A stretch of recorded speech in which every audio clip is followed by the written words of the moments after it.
Andy, from your reporting, what does the Matz trade mean for their pursuit of Trevor Bauer and or Jackie Bradley Jr.? Yeah, so as we've discussed before, and even before this trade happens, of course, we talked about how the Mets were looking to trade Steven Matz to unload the $5.2 million salary owed to him to make it that much easier to sign another player to add to the roster. So, of course, in the immediate aftermath of the trade last night, my question to sources was, is something really hot here with Bradley or Bauer? And the answer was no, not at all. And in fact, the Mets are pretty far apart with both of those players at the moment.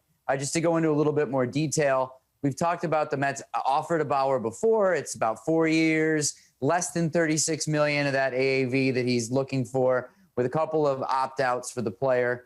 That's a generous offer, but it's just not in line with those Garrett Cole, Steven Strasburg comps that his camp has kind of been looking at.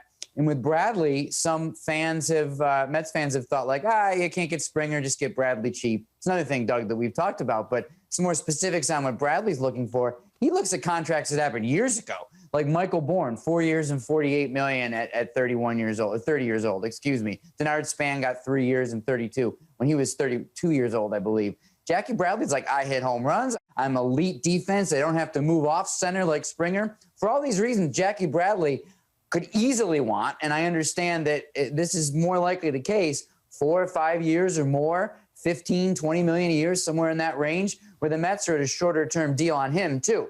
So that doesn't look so good. But to finish the point here, I'll just say that when you look around, I'm not sure where else either of these players fits, and the Mets might be able to get them ultimately closer to their terms than to the players' terms. So we'll see how that all plays out. But the Matz trade is what kind of loosens the purse strings a little to make either of those things potentially happen.